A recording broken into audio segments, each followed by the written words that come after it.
He betrayed me and our unborn child. This life was a product of his lies. Today, I personally ended it, cutting off all despair and deceit. No one will take my dignity. When I first started dating, he introduced me to his social circles. I walked into his lavishly decorated mansion, carrying a cheap online store bag. The wealthy socialites around me, dressed impeccably, looked at me with scorn and disdain. That's hilarious. What is she wearing? My nanny's grocery bag is nicer than hers. Seriously? What was Marcus thinking? Isn't he embarrassed to have a girlfriend like that? I wonder how long Marcus plans to play around this time. Their voices weren't quiet. I heard them but ignored them.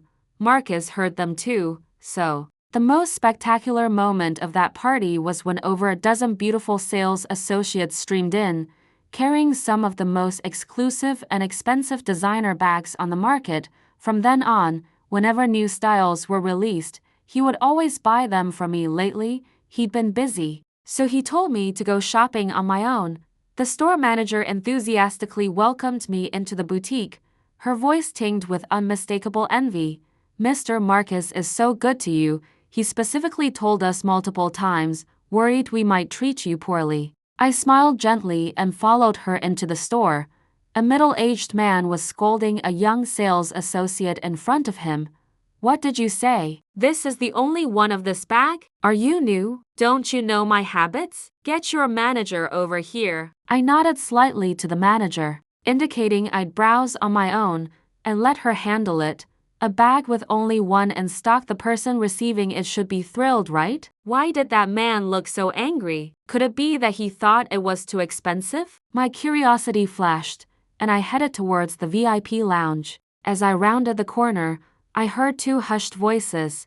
Brenda, why is that guy so furious? Shh, keep your voice down. Chloe is so unlucky. She didn't know this man always buys two identical bags, and she recommended one that was the last in stock. Why buy two identical bags? One for home, and the other for his side piece, of course.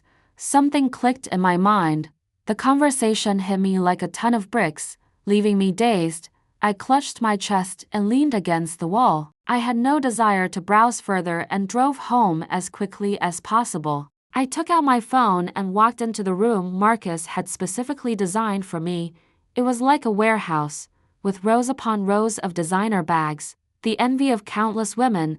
Starting from the first row, I searched for what felt like ages, tears streaming down my face. On my phone screen, Marcus's secretary, Vivi, had a WhatsApp post from 2 years ago. 2 years ago, Marcus had given her her first bag, a bag identical to one of mine. From then on, anything I had, Vivi had too. Marcus was a prominent figure at our university, a notorious playboy and a spoiled scion in the city's elite circles. I was just an ordinary college student, somewhat attractive, with good grades. So when Marcus confessed his feelings to me, my first reaction was that he was playing a game with me, and I decisively rejected him. I suspected it was just a boring bet among guys, but he persisted for over a year.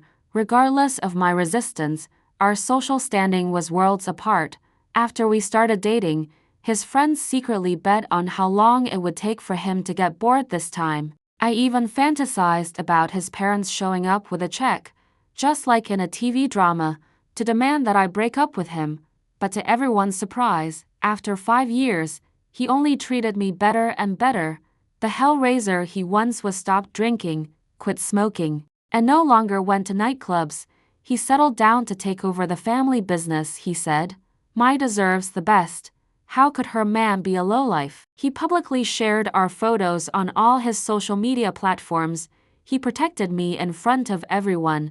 Once, the son of a rival insulted me with his words, and Marcus immediately teamed up with several friendly companies to launch a corporate battle against them. Their company lost hundreds of millions overnight, and that spoiled scion was forced by his parents to come apologize to me. Thus, it became common knowledge that Marcus loved Ava. I smiled, a self-deprecating, helpless smile. It had only been 5 years, yet this man had given such passionate love to someone else, perhaps even earlier than that. It was already dark when Marcus returned. He must have received a call from the boutique. He was as anxious as he always was whenever I was upset. His face anxious, his voice trembling. "What's wrong, Ava? The sales associate said you looked unwell when you left. Are you feeling sick? I'll take you to the hospital." I stared intently at the man in front of me, with scrutiny and heartache. The distress and anxiety in his eyes seemed genuine, but in truth, there had already been many signs in our life as a top-tier VIP of the brand. Given the state I was in when I left, Marcus should have received a call much earlier, before, no matter what he was doing. Even if I just frowned, he would drop everything and come to me immediately. But now, it was already dark. Seeing my silence, he tried to pull me into a hug. I pushed him away and turned my head. "Just a bit of low blood sugar. I'm fine now," he sighed in relief. He tapped my nose, helpless yet dotingly. "Oh, you always make me worry."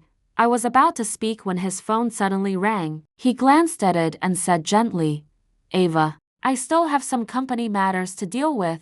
I need to go back for a bit. Don't wait up for me. Get some rest." I sat on the sofa, looking up at him, my voice so soft it was almost inaudible. "Marcus, today is my birthday." He froze, stammering, trying to say something, but his phone rang again, ring after ring, showing the other party's urgency while also snapping him back to reality. He knelt, took my hand, brought it to his lips, and softly coaxed, "My sweet Ava, this project is very important. When I'm done, I'll take time off and we can travel, okay? I'll bring you a gift tonight." I pulled my hand away, lowered my head, and lightly coughed to hide my choked voice. "Okay, go." He left without hesitation, but the moment he closed the door, I burst into uncontrollable sobs. Before I met Marcus, no one had ever celebrated my birthday. I was a child never truly expected. When he found out, he looked at me with heartache. "From now on, every year I will prepare a birthday cake just for you." I believed him, but he broke his promise in just the 5th year. I wiped away my tears haphazardly, grabbed my car keys, and rushed out of the house. Marcus, wanting to give me a sense of security, had voluntarily linked our location sharing. My phone showed he eventually stopped at Vance.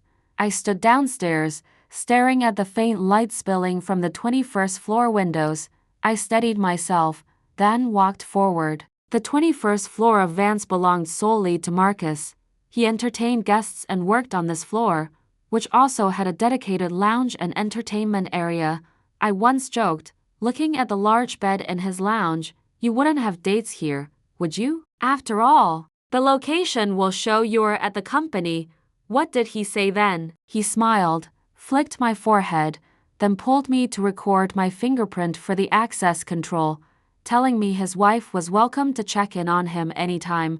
That joke came true today. I quietly walked onto the 21st floor. The distance from the entrance to Marcus's office was less than a minute, yet it felt like I walked for a very, very long time. The blinds on the glass wall were wide open, and the scene inside was completely visible. I had to admit Vivi had an excellent figure. She sat facing me on the desk, her 2 long, slender legs wrapped around Marcus's waist, and with his back to me, impatiently buried his face in her neck. His movements were full of a desperation and abandon I had never seen before. So this is what he liked: an office, a secretary, an affair. What was the point of location sharing then? He was indeed at the company, but you had no idea if he was handling work or handling women.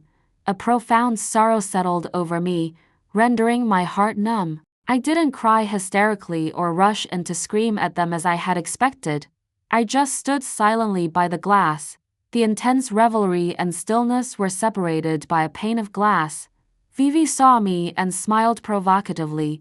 Then, right in front of me, she more eagerly climbed onto the oblivious man. The photo of Marcus and me on the desk now looked especially ironic. I had no interest in watching further.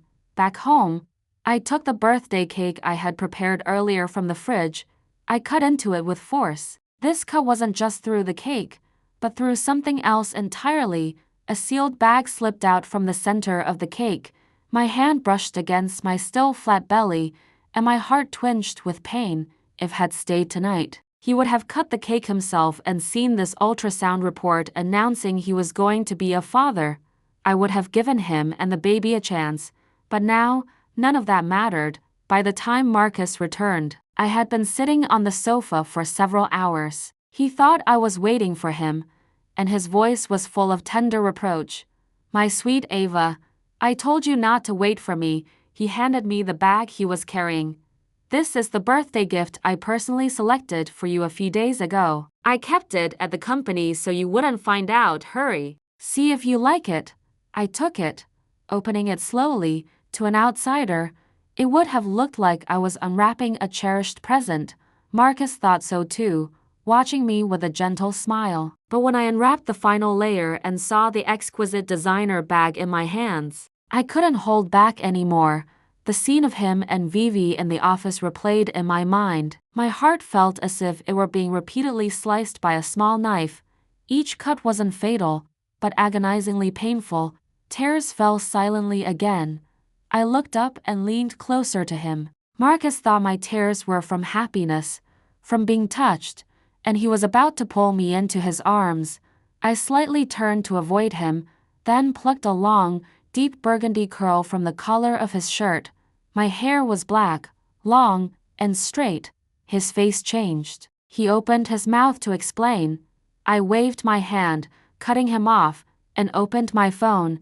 The screen showed Vivi's latest WhatsApp post from half an hour ago. The picture was of the bag Marcus had personally selected for me. The caption read, "A straight man's taste is truly infuriating. Buying such a tacky bag for over 100,000. Thankfully, my boyfriend promised to take me to pick out a new one. This one can go to someone who matches it better." She must have known Marcus would bring this bag back to me, so she was implying that the bag was tacky. Not good enough for her, but perfect for me. Marcus clearly realized this too, his face growing paler. I recalled the first time I heard Vivi's name. Marcus had tugged at his tie, looking annoyed. The new secretary is hopelessly incompetent, completely useless at that time. My compassionate side came out, and I advised him to give young people more opportunities. Later, he went from complaining about her to praising her in front of me. "Vivi's quite diligent. She learns quickly. The young woman is really interesting." I asked her to prepare tea for a client, and she came back with a pile of milk teas, utterly bewildering those old men. They even asked where she bought them before they left. And then, for a long time, I didn't hear him mention Vivi's name in front of me. Perhaps he no longer felt comfortable, fearing I might discover something, so he made every effort to avoid it. The bright living room lights shone on Marcus's face, still those nearly perfect features, yet he felt like a stranger. He grabbed my wrist. I clearly felt the trembling from his body. "Ava, I'm sorry. I'm sorry." Those 3 words were all he repeated. It sickened me to hear it. For the first time, I became somewhat hysterical with him. "You're apologizing to me? Marcus, did you ever think of how much effort you put into winning me over when you were passionately entangled with her? The thought of you kissing someone else and then touching me with that same mouth makes me sick now. If you didn't love me anymore, why didn't you just tell me? We could have gotten a divorce or whatever, but you chose to treat me like this." My body trembled uncontrollably. I was crushed by immense pain, struggling to breathe. Marcus had never seen me so broken. With red-rimmed eyes, he pulled me into his arms, his voice trembling with alarm. "Ava, I'm sorry. Please don't be like this. Please don't. You can hit me, curse at me. I was a scoundrel. I made a mistake. Please forgive me. I'll do anything you want." Before, the Marcus people spoke of was reckless and arrogant. The after we were together was gentle and steady. Who had ever seen him so flustered? A momentary softening flickered in my heart then, with determination, I pushed him away for the first time. "Let's get a divorce." His lips were pale, his eyes sorrowful and helpless. "Ava, I know I made a mistake. I'll do anything except divorce. But just seeing you makes me sick now." Marcus froze at my words. his hand rigidly suspended in midair. I looked at him, at this man who had suddenly lost his aura in my eyes, and offered a smile of liberation. Using his arm, I turned his hand around. He thought I had changed my mind, but the next moment, a wedding ring, still warm from my body, was placed in his palm. "This is yours. Do what you want with it." Marcus's joy, before it could even fully bloom, vanished from his eyes. I picked up my already packed luggage and walked towards the door. He reached out to grab me, but I dodged him. His eyes were red-rimmed, his voice hoarse. "Ava, does it really have to be this way?" I didn't look back, nor did I speak. I opened the door without hesitation and walked out. I returned to my own small house, a one-bedroom apartment. My life once had two lights. One was Marcus, the other was Sophia. Sophia was also a well-known socialite in the city's elite circles. In her junior year of college, her father gave her a clothing company to gain experience. She was constantly distressed at the time, wanting to achieve something to show her father. She had helped me a lot, and I had nothing else to give back, so I used my professional knowledge to gift her one of my own designs. It was supposed to be a gift, but the dress became incredibly popular, and Sophia specifically applied for a bonus for me. I worried my mother would demand the money for my younger brother if I kept it, so at Sophia's suggestion, I bought this apartment with a mortgage. In fact, she lent me extra money to make up the difference. Thankfully, I bought this small apartment. Now I have a place to stay. The apartment had been empty for a long time. As I was tidying up, my phone rang. Seeing my mother's name on the caller ID, I pursed my lips and answered just as the ringing was about to stop.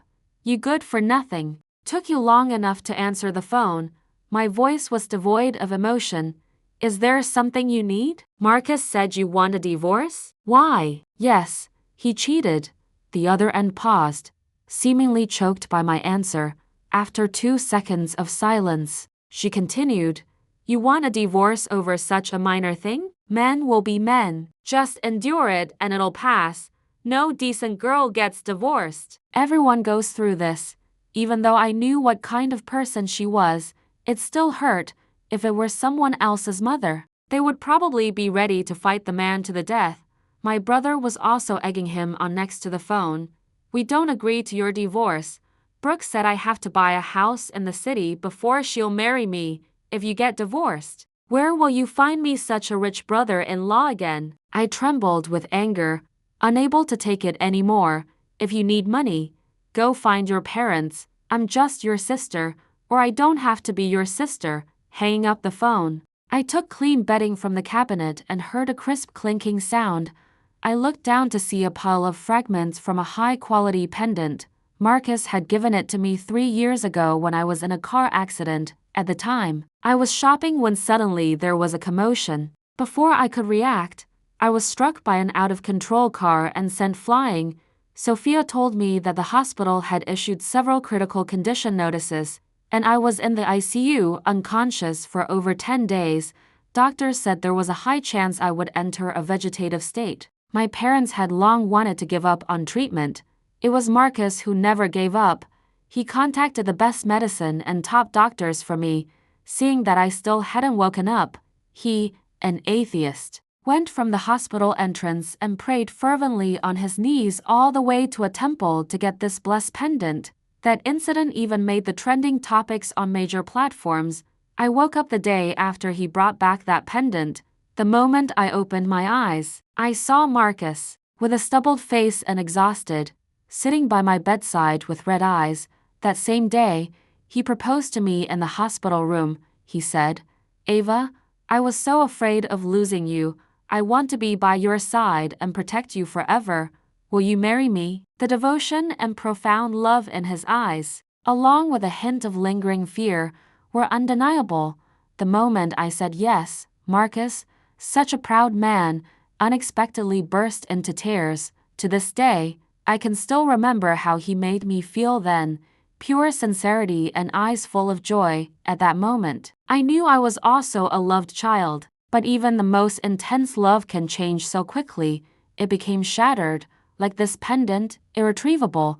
The next day when I woke up, I immediately went to the hospital. Before going into surgery, I gently touched my still flat belly one last time, silently apologizing in my heart. My sweet baby, go find a better set of parents.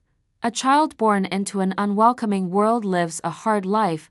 Mama can't let you suffer that too. The surgery was quick. After resting for a while, I was ready to go home. As I walked out, I saw Marcus and Vivi not far away. I wanted to avoid them, but he had already spotted me and was walking towards me.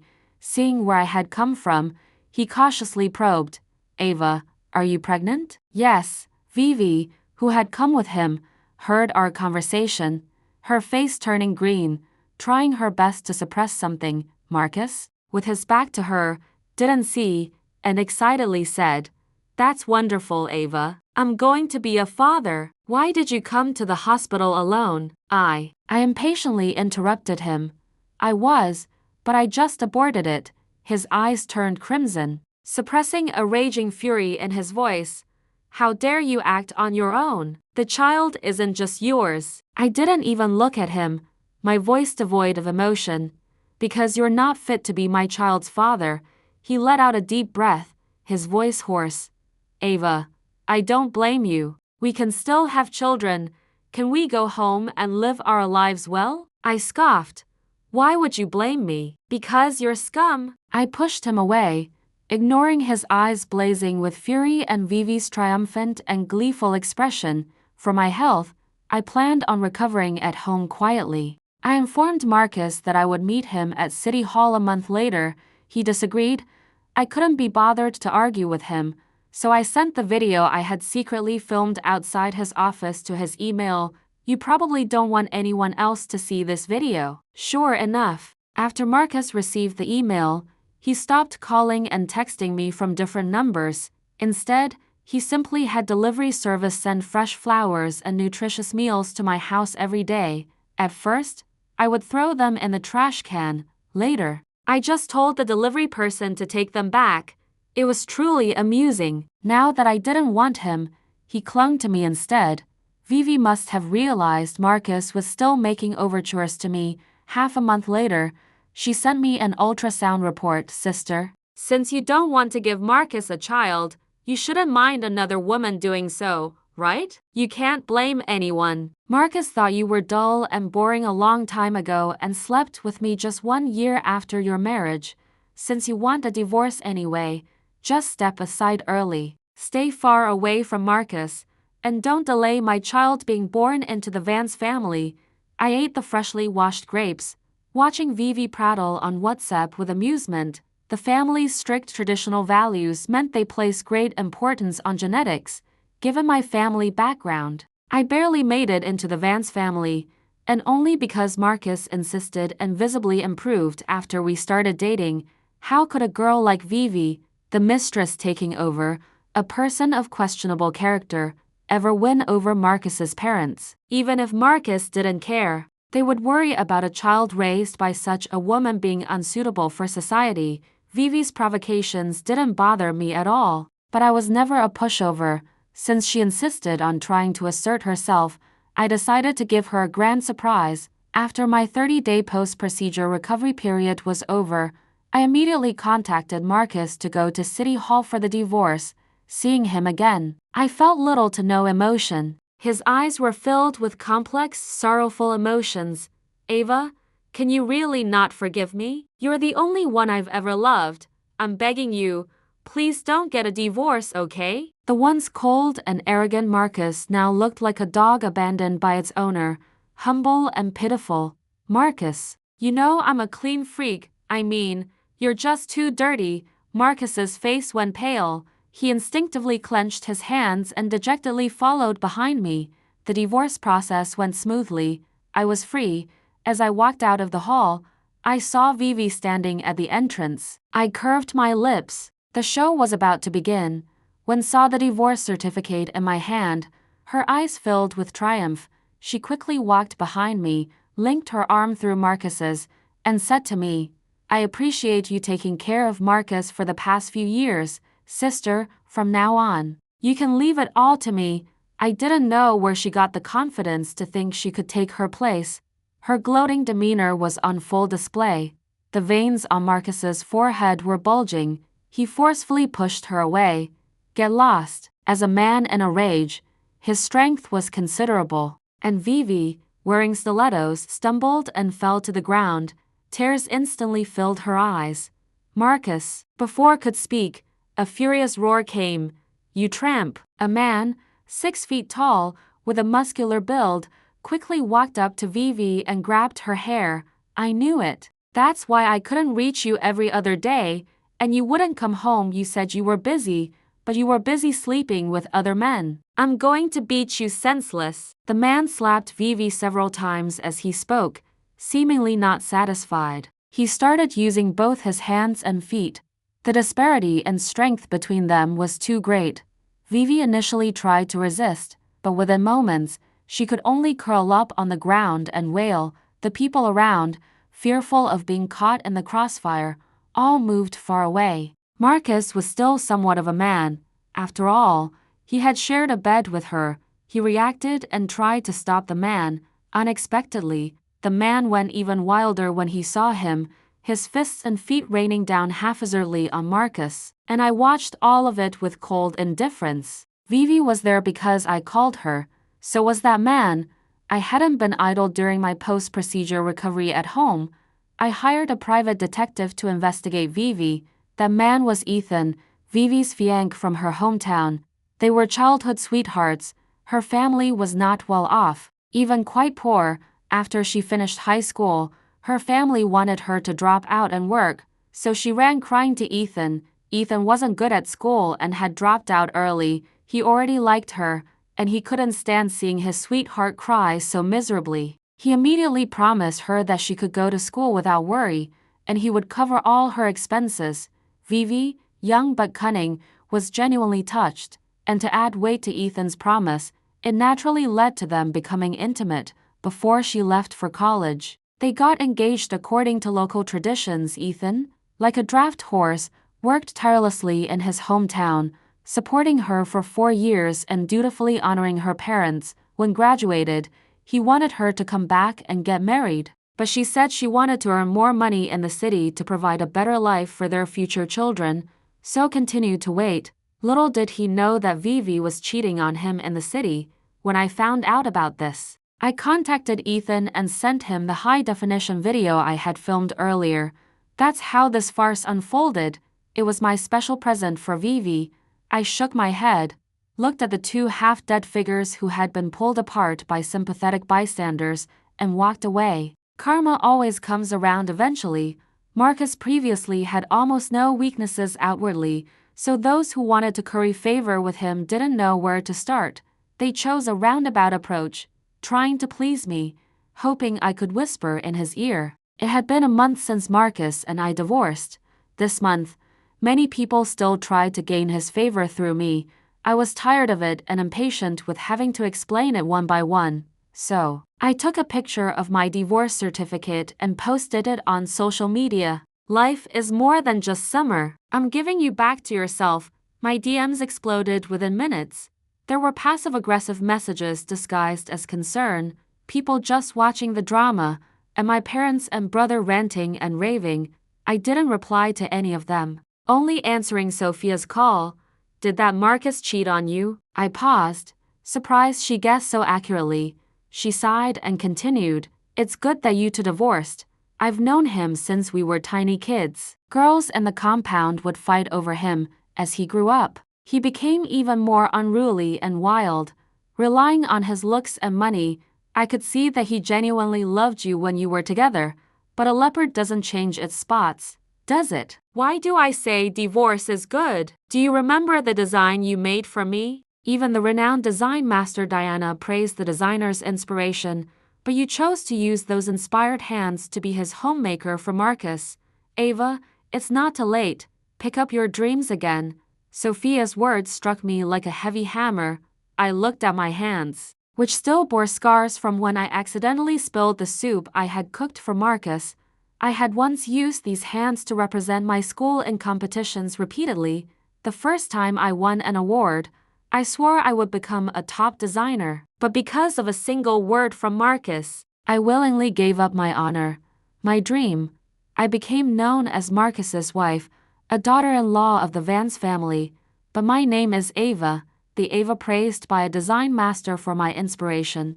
Tears welled in my eyes, but a smile of liberation played on my lips. Hello, Ava. Marcus was still making futile attempts at reconciliation, daily sending texts to check in or lengthy letters of apology. Every few days, he sent gifts, which I returned unopened, and I blocked him on every platform.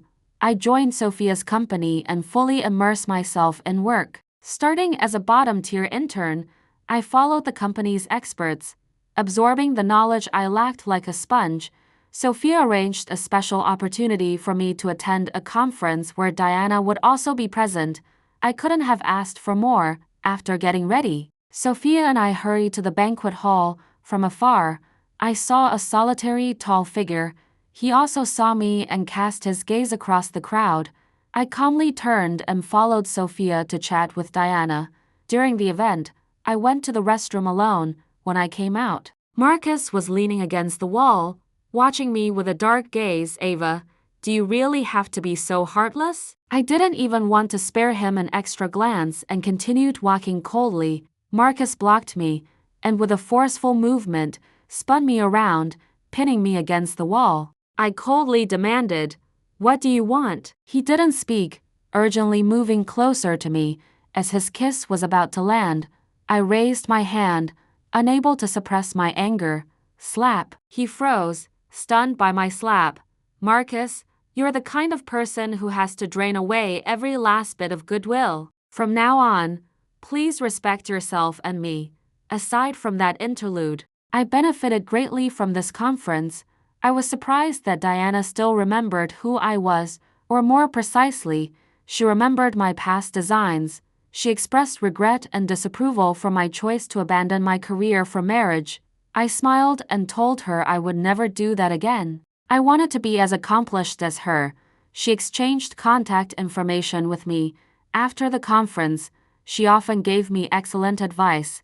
Thanks to such an amazing mentor, my work progressed very smoothly. Soon, after designing another best-selling item for the company, I was promoted. No one thought I took a shortcut because Sophia was my best friend. Everyone saw my dedication and hard work. They were completely convinced. After my promotion, my work became increasingly busy, so busy, in fact, that when Sophia mentioned Marcus in front of me, I realized I hadn't thought about that name in a long time. Discovering's infidelity felt like yesterday, yet more than a year had truly passed. I looked up from a pile of design drafts, staring blankly at the gleeful Sophia. "What's wrong?" Sophia said. "Van's stock has recently plummeted. Marcus was removed as chairman, and his brother aggressively seized power. I heard it's because Vivi's fiancé brought a bunch of his brothers and relatives from back home, and they've been putting up banners outside Van's every day, saying Marcus, with his wealth and power, stole another man's wife and is morally bankrupt. Security couldn't get rid of them, and as soon as the police left, they'd start protesting again. Marcus used to be so high profile. There were so many people watching him. This even made the gossip news. And Van's rivals seized the opportunity, snatching up a lot of business. That's awful." "Well, that's just wonderful," I sighed, my eyes twinkling with amusement, thanks to Diana's help, as well as my own hard work and talent. 3 years later, I received the industry's most prestigious award. I was called Little. The next time I saw Marcus was at our alumni event. He looked much more haggard, and his dark aura was almost impossible to conceal. Everyone exchanged speculative glances between us. I calmly sipped the wine in my glass, the polite curve of my lips unchanged. After the alumni event, he stopped me. My eyes were cold, and I defensively stepped back a few paces. It was already dark, and he had a history at that earlier conference, so I was afraid he might act crazy again. He saw my defensiveness and retreated to a safe distance, hesitating before speaking. "Ava, have you been well these past 3 years?" I nodded. "Very well. I saw the video of you accepting your award. Congratulations. I frowned impatiently. What exactly do you want? He lowered his head, his voice humble and pleading. Ava, will you give me another chance? It's been 3 years. I think about you so much every day it drives me insane. Without you, I'm just a hollow shell, living without any meaning. I looked up, watching his anxious, helpless expression, and suddenly I laughed. Marcus, before, I only thought you were scum, but at least you had some integrity now. I think you're despicable. His expression was mortified. He looked at me in disbelief, as if he hadn't expected me to say anything so harsh. I didn't want to waste any more time with him. Without hesitation, I walked around him and strode away. After returning home, I received a call from my mother. She cautiously asked if I would come back for my brother's wedding. I transferred $10,000 to her and then declined. 4 years ago, when Marcus and I first divorced, my parents made quite a scene. It long since had enough of them, and at the time, I was entirely dedicated to my career, so there was no way I would indulge them any further. I only gave my parents 3,000 yuan for living expenses each month. Once it ran out, that was it. If they got sick, I'd personally take them to the hospital. They had long been enjoying an early retirement, thanks to Marcus, their wealthy son-in-law. They were accustomed to luxury and had no savings, and my brother was unemployed. At first, they felt sorry for their son and spent all the money on my brother, then came to me for more. After realizing I truly wouldn't give them an extra cent, they learned their lesson. After all, if I was in a good mood, I might give them a little more.